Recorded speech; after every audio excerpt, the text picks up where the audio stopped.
আসসালামু আলাইকুম। একটা বিষয় ইতিমধ্যে হয়তো আপনারা জানতে পেরেছেন যে এফতিতাই যে শিক্ষকরা তারা জাতীয়করণের দাবিতে প্রধান উপদেষ্টার কার্যালয়ের দিকে যাচ্ছিল এবং তাদের উপর বলা যায় যে পুলিশরা যাই হোক অ্যাটাক করে বা কাঁদনে গ্যাস ছুড়ে।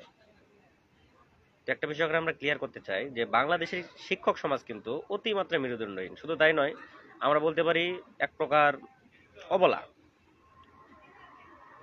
মানে যদি রাজনীতি করে তাতেও তাদের সমস্যা, রাজনীতি যদি না করে তাতেও তাদের সমস্যা। অর্থাৎ বলা যায় যে বিপদে অনেক বিপদে আছে।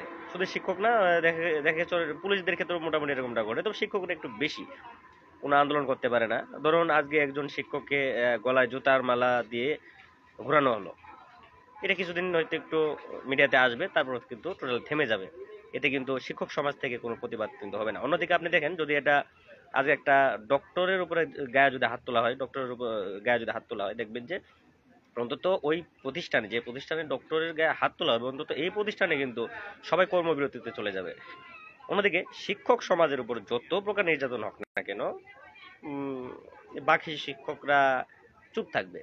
তো এতে বোঝা যায় শিক্ষক সমাজের মেরুদণ্ড কতটুকু শক্তিশালী। শিক্ষকদের আর্থসামাজিক অবস্থা এত পরিমাণ দুর্বল যে তাদেরকে বেশিরভাগ ক্ষেত্রে হয়তো রাজনৈতিক দলের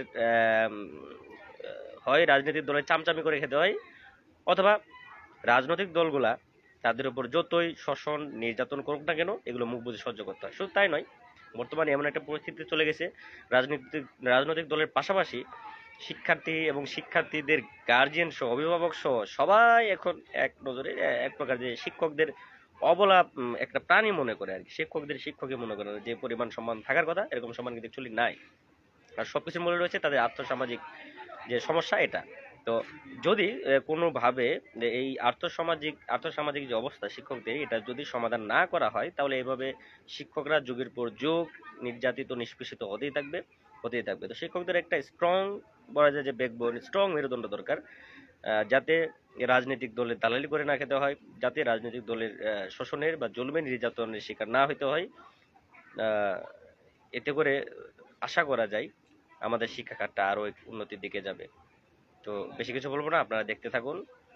আর এক প্রকার বলা যায়, শিক্ষক সমাজরা যদি আপনাদের মনে হয় মেরুদণ্ড শক্ত শক্ত করার দরকার নেই, তাহলে বসে বসে আঙুল চুষতে থাকুন। আল্লাহ হাফেজ।